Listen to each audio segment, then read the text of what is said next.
जो कल का टॉपिक चल रहा था हमारा साधारण ब्याज, उसी को आगे बढ़ाते हैं। उसी का जो लास्ट पार्ट चल रहा था गुना पर आधारित प्रश्न, उसी के भी और सवाल करते हैं। देखो सवाल क्या है आपके सामने। साधारण ब्याज की एक निश्चित दर पर कोई धनराशि 8 साल में स्वयं की 7 गुना हो जाती है, ठीक है, और कितने वर्षों में स्वयं की 19 गुना हो जाएगी। इस बात को ध्यान देना है। सवाल बहुत आसान है, बहुत बेसिक लेवल से। कल जो बच्चा आज पहली बार देख रहे हैं, कल की पहले वीडियोस देख लेंगे। अब गुना पर आधारित सवाल करना शुरू करते हैं। देखो मैंने आपको कल के सवाल में क्या कहा था कि मूलधन मानते हैं 100 रुपये, ठीक है। उसने कहा कि 7 गुना हो रहा है, तो अमाउंट जो हो रहा है, जो हमारा निजधन हो रहा है वो 100 का 7 गुना यानी कि 700 रुपये हो रहा है आपको, ठीक है। कल हमने क्या कहा था कि साहब मूलधन जो था वो 100 रुपये था, ये प्रिंसिपल था। जो ब्याज था वो कितने रुपए था, 600 रुपये, ठीक है। सवाल में कल यही पढ़ा था कि 100 रुपए के 700 रुपये बन गए, 7 गुना हो गया। मूलधन 100 रुपये था, ब्याज मिला 600 रुपये। देखो इंसानी फितरत, उसने कहा कि सर मेरे को 19 गुना बनाने हैं, यानी कि अपना पैसा 19 गुना करना है। तो उस बात को समझेंगे, 100 रुपए के बनाने हैं 19 गुना यानी कि 1900 रुपये। अब ध्यान देंगे मूलधन कितना है 100 रुपये, और ब्याज कितना चाहिए इस बार, ब्याज चाहिए 1800 रुपये। आप कह रहे हो ठीक है। देखो ये 600 रुपये का ब्याज लेने में हमें कितने साल लगे, आपने कहा 8 साल।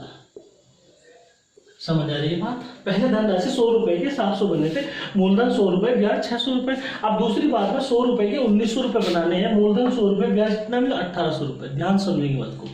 देखो 600 रुपये का ब्याज लेने में कितने साल लगे, 8 साल। 600 नहीं, ब्याज कितना लेना है 1800 रुपये का, यानी कि 3 गुना ब्याज है।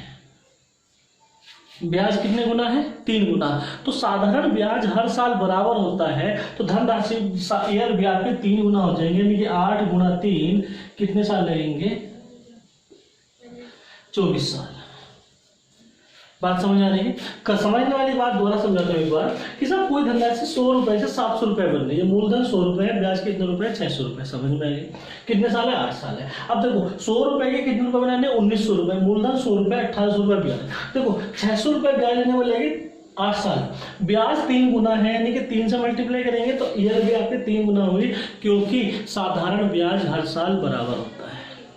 समझ रहे हैं। तो ये कंडीशन आपके सामने है। आगे बढ़ेंगे, अगला सवाल देखेंगे आप। अगला सवाल आपके सामने लिखा हुआ है, साधारण ब्याज की निश्चित दर पर कोई धनराशि 30 साल में स्वयं की 4 गुना हो जाती है। तो सवाल यही पकड़ेंगे कि 100 रुपए थे, 100 रुपए से 400 रुपए बन गए, ठीक है। समय लगा 30 साल। कोई दिक्कत है इस बात पे। देखो मूलधन कितना था 100 रुपए, और ब्याज मिला आपको 300 रुपए, ठीक है। इतनी बात समझ में आ रही है। अब यदि यहाँ तक आपको क्लियर है, पिछले सवाल में भी हमने सीखा था, ठीक है। देखो 100 रुपए से 400 रुपए बने, 4 गुना होगी धनराशि, ठीक है। अब 100 रुपए से आपको बनाना है 2 गुना, तो आपने कहा कि 100 के बनाएंगे 200 रुपये, मूलधन 100 रुपये, और ब्याज भी कितने रुपए मिला, 100 रुपये का। यहाँ 300 रुपये का ब्याज मिला था, कितने साल में मिला था, 30 साल में, ठीक है। यहाँ कितने साल का ब्याज चाहिए आपको, 100 रुपये का। आपने 300 रुपये नहीं है 100 रुपये है, तो आप लिखेंगे 1/3 गुना। यहाँ पे किससे गुणा कर देंगे, 30 गुणा 1/3, यानी कितने साल लगे, 10 साल। क्लियर है, समझ आ रही है बातें। तो ये आपको देखना पड़ेगा, यहाँ आपको सवाल का कंसेप्ट पढ़ना पड़ेगा। देखो साहब कोई साधारण ब्याज के निश्चित दर पर कोई धनराशि 30 साल में स्वयं की 4 गुना हो गई थी। 4 गुना होने का मतलब क्या है, 100 से 400 रुपये बन गए, ठीक है।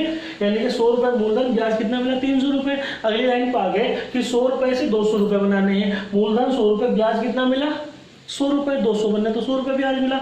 300 रुपये ब्याज लेने में लगे 30 साल, ठीक है। 100 रुपये ब्याज लेने में कितना लगे, 300 नहीं थे, कितने थे 100 थे, 1/3 गुना, तो यहाँ भी 1/3 गुना है 10 साल, ठीक है। जो बच्चे गुना वाला कंसेप्ट नहीं जानते तो इस तरह से कर सकते हैं कि साहब 300 रुपये का ब्याज लेने में लगे 30 साल, 100 रुपये का ब्याज लेने में लगेंगे 100, 30 गुणा 100/300, ठीक है, 10 साल। क्लियर है, समझ आ रही है बातें, ठीक है। तो इसका एक सवाल और लिखते हैं, फिर आगे बढ़ेंगे। मैं इसी में चेंज करता हूं,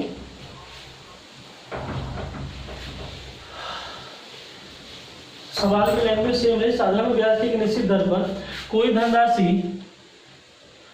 5 साल में स्वयं की 3 गुना हो जाती है, ठीक है। तो बताइए कि 6 गुना कितने वर्षों में होगी, ठीक है। सवाल की सेम रहेंगे, साधारण ब्याज की एक निश्चित दर पर कोई धनराशि 5 साल में स्वयं की 3 गुना हो जाती है।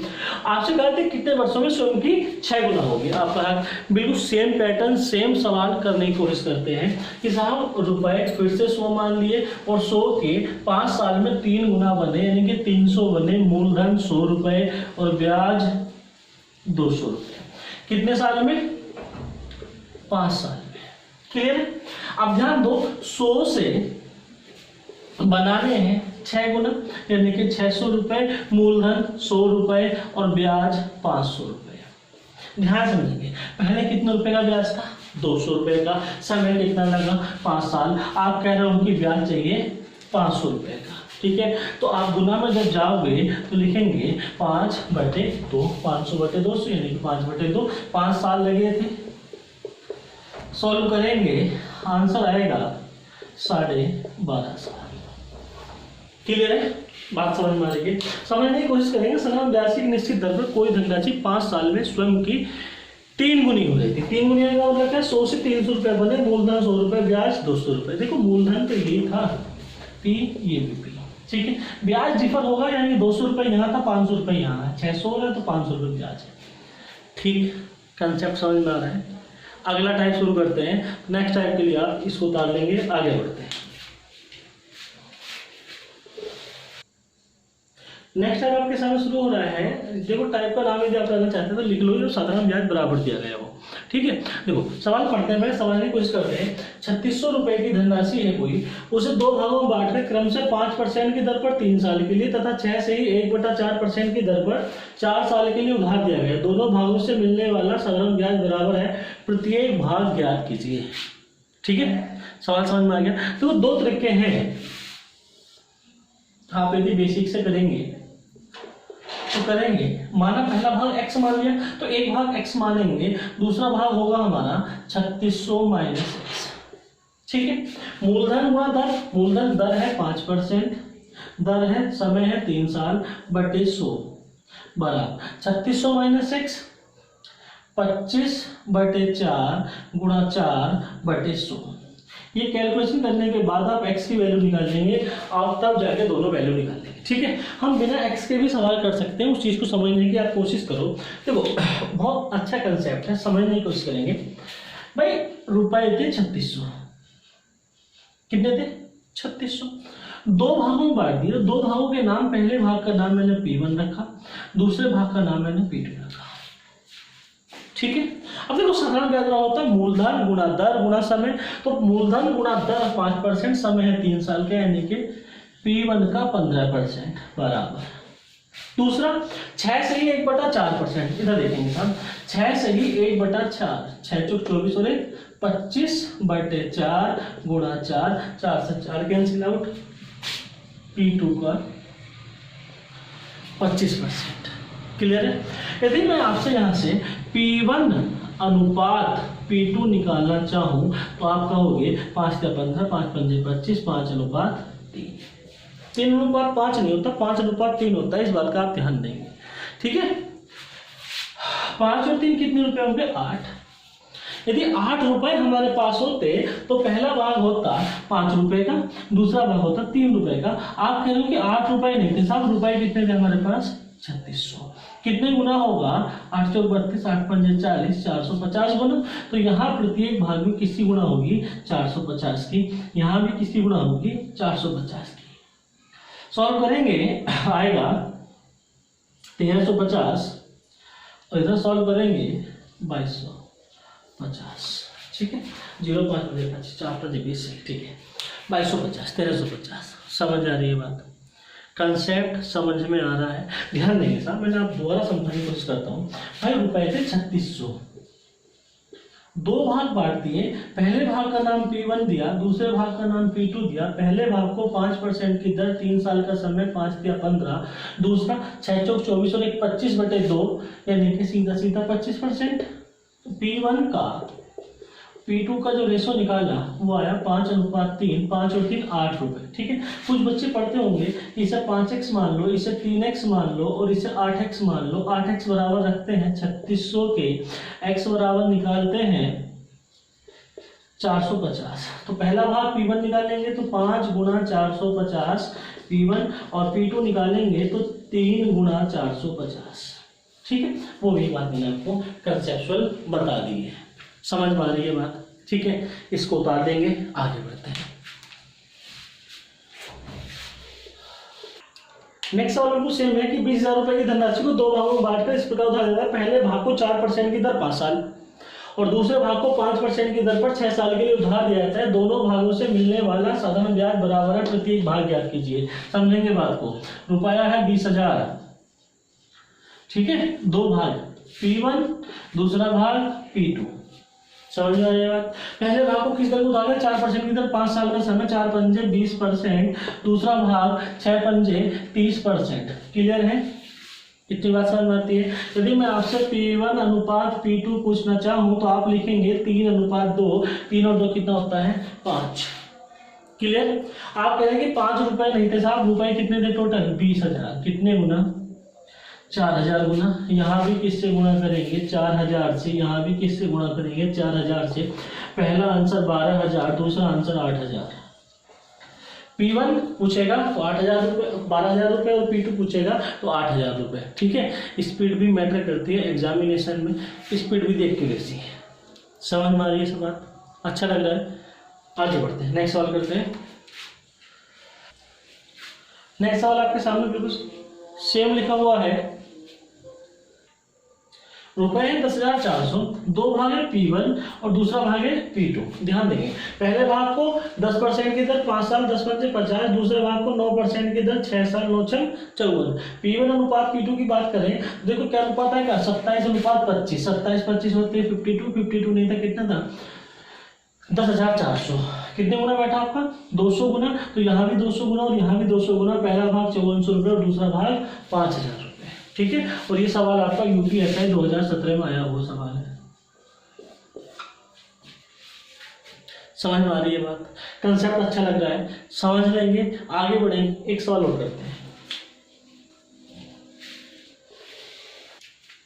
नेक्स्ट सवाल आपके सामने कि 14,400 रुपए की धनराशि को 3 भागों में बांटकर इस प्रकार उधार दिया जाता है कि पहले भाग को 2% की दर 3 साल, ध्यान देंगे साहब, 2% की दर 3 साल, दूसरे भाग को 3% की दर 4 साल तथा तीसरे भाग को 4% की दर पर 5 साल के लिए उधार दिया जाता है।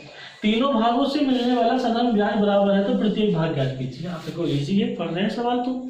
अब देखो करना क्या था, रुपए के टोटल 14,400, कितने भाग बांट दिए? 3 भाग। 3 भाग का मतलब पहला भाग P1 का 6%, P2 का 12% और P3 का 20%। आप यदि P1, P2, P3 का रेशो निकालेंगे तो रेशो 3 वैल्यू बराबर में दी हुई है, तो एलसीएम ले लें कितना? 60। एलसीएम कितना आ गया? 60।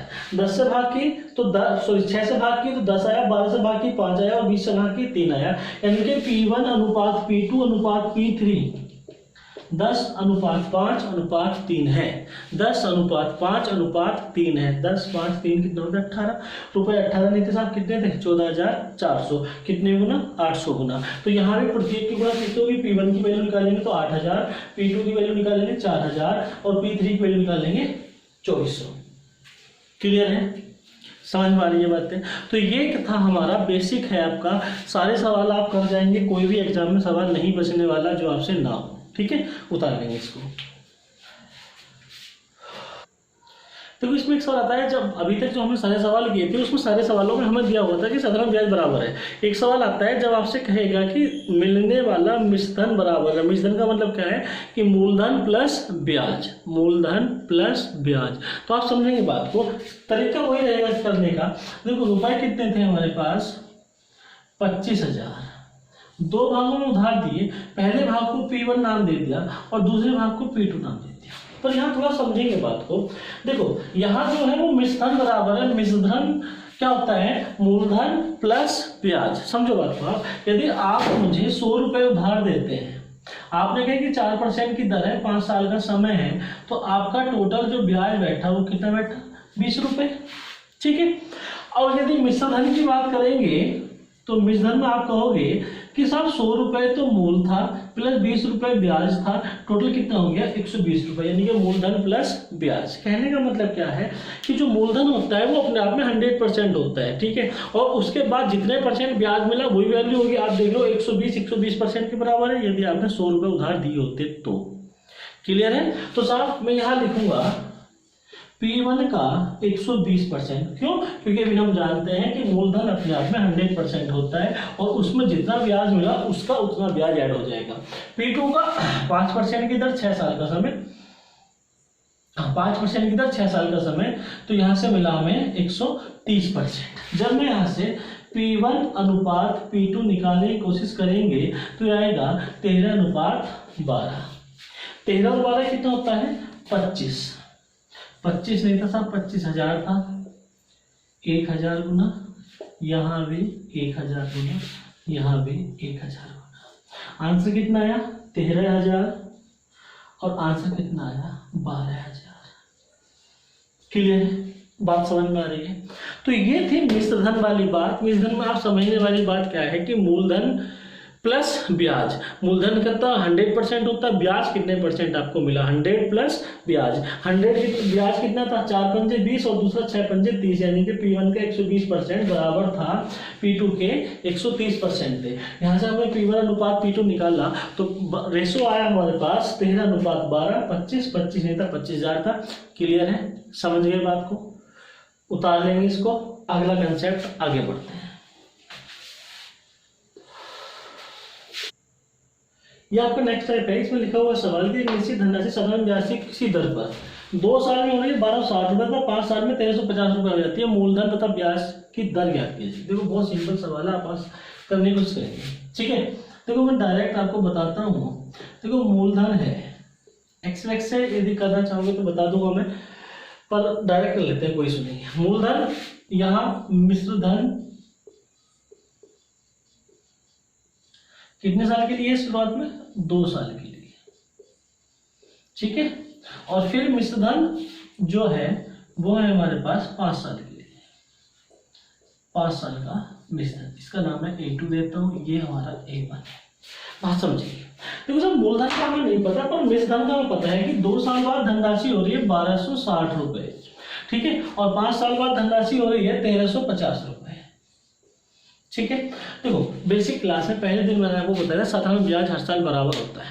साधारण ब्याज हर साल बराबर होता है, तो साधारण ब्याज जब बराबर है तो आप 1 साल का ब्याज निकाल लो। देखो यहाँ ध्यान दो, 2 साल से 5 साल के बीच में कितने साल का गैप है? आपने कहा कि 3 साल का। रुपयों का कितना गैप है 90 रुपए का। बात समझ में आ रही है? 1350 में से 1260 रुपए घटाए तो 90 रुपए मिले। कितने साल में मिले? 3 साल में। तो ध्यान देंगे साहब, 3 साल में मिले 90 रुपए। 1 साल की यदि मैं बात करता हूं तो आप कहोगे कि 30 रुपए। बात समझ में आ रही है कि हर साल 30 रुपए ब्याज के मिल रहे हैं। समझ गए भाई? 3 साल में 90 रुपए मिले तो 1 साल में 30 रुपए मिलेंगे आपने कहा, ठीक है भाई। यहाँ कितने साल हैं? 2 साल है, तो ये 2 साल में 2 साल का ब्याज जुड़ा होगा। हर साल का ब्याज कितना है 30 रुपए, 2 साल का ब्याज होगा 30 और 30 60 रुपए, यानी कि यदि मैं मूलधन की बात करूं तो मूलधन होगा 1200 रुपए। क्लियर है? आप यदि उधर से निकालना चाहते हैं तो यहाँ से मूलधन निकल जाएगा। हर साल 30 रुपए मिल रहे हैं, यहाँ समय है 5 साल का, तो 5 साल में 5 या 15 यानी कि 150 रुपए। और देखो मूलधन यहाँ से भी कितना है आपका 1200 रुपए। क्लियर है? जो भी कंसेप्ट आपको अच्छा लगे, इधर से निकालना आसान है क्योंकि 2 साल का समय है। देखो ये 30 रुपए आए कहाँ से? तो ये भी आपको चला पता कि साहब 2 साल और 3 साल के बीच में, 5 साल के बीच में 3 साल का गैप और 3 साल में 90 रुपए मिले। साधारण ब्याज हर साल बराबर होता है, तो 1 साल में मिलेगा 30 रुपया। यहाँ 2 साल है तो 2 साल का ब्याज घटा दिया, मूलधन कितना है 1200 रुपए। अब यहाँ से यदि मैं आपकी दर निकालना चाहूँ तो आप कहोगे कि 30 रुपए मिलते हैं हर साल, 1200 पे गुणा 100, 2 जीरो से 2 जीरो, 12 दूनी 24.5, ठीक है। 2.5% की दर है। क्लियर है, बात समझ में आ रही है। आपको यही कंसेप्ट समझना है कि गैप कितने साल का है और कैसे कैसे आपको हर साल। अभी और सवाल करते हैं, आगे बढ़ते हैं।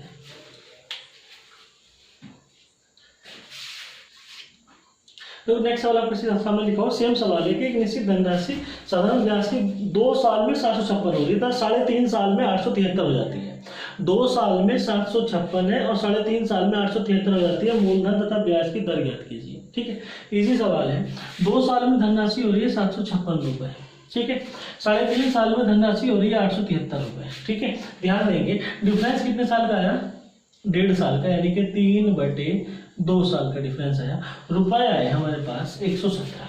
ठीक भाई, मैं आपसे कहा कि 3.5 साल में आपको मिलते हैं 117 रुपए, तो 1 साल में आपको कितने रुपए मिलेंगे? आपने कहा 78 रुपए मिलेंगे, कोई सुनेंगे भाई 78 रुपए 1 साल का ब्याज आ गया। क्लियर है? अब यहाँ कितने साल है? 2 साल है। 1 साल में 78 रुपए, 2 साल में 156 रुपए। 156 रुपए यदि मैं यहाँ से माइनस करूंगा तो ये रुपए बचेंगे 600, और वो क्या है हमारा मूलधन। भाई ब्याज हटा देंगे धन में से तो मूलधन बचेगा, और मूलधन कितना बचा? 600 रुपए। हमें निकालनी है दर। भाई 78 रुपए मिलते हैं हर साल, कितने पर? 600 पर, गुणा 100,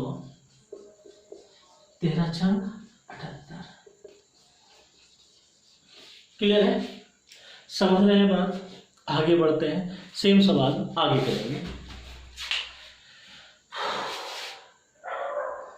सवाल है आपका अगला, साधारण ब्याज की निश्चित दर पर कोई धनराशि 5 साल में 520 और 7 साल में 568 हो जाती है। मूलधन तथा ब्याज की दर ज्ञात कीजिए। तो आप इजीली कर जाएंगे। 5 साल में रुपए हैं 520 रुपए, और 7 साल में जो रुपए हैं वो है 568 रुपए। भाई 2 साल का डिफरेंस आया, 2 साल के डिफरेंस में पैसा मिला 48 रुपए। यदि 1 साल की बात करेंगे तो आप 1 साल में लिखेंगे 48/2, यानी कि हर साल मिल रहे हैं हमें 24 रुपए। क्लियर है? आपने कहा कि हर साल 24 मिलते हैं, मूलधन निकालना है। यहाँ कितने साल की बात चल रही है? 5 साल की। 1 साल में 24 रुपए, तो 5 साल में 24 पंजे 120 रुपए, यानी कि मूलधन कितना बचा हमारे पास? 400 रुपए मूलधन बचा। क्लियर है? 400 रुपए जब मूलधन बचा, हमें निकालने की दर, हर साल 24 रुपए ब्याज के मिल रहे हैं और 400 पर मिलते हैं, गुणा 100, 2 0 से 2 0, 6 चौक 24%। क्लियर है? रेट ऑफ इंटरेस्ट कितना है? 6%। मूलधन पूछेगा तो वो है 400 रुपए। ठीक है, तो ये आपका कंसेप्ट खत्म होता है। आगे बढ़ेंगे, नेक्स्ट टाइप करेंगे। ठीक है, आगे नेक्स्ट वीडियो में आपको मिलते रहेंगे। बस आप घर में रहिएगा और पढ़ते रहिएगा। ठीक है, कल मिलते हैं। Thank you.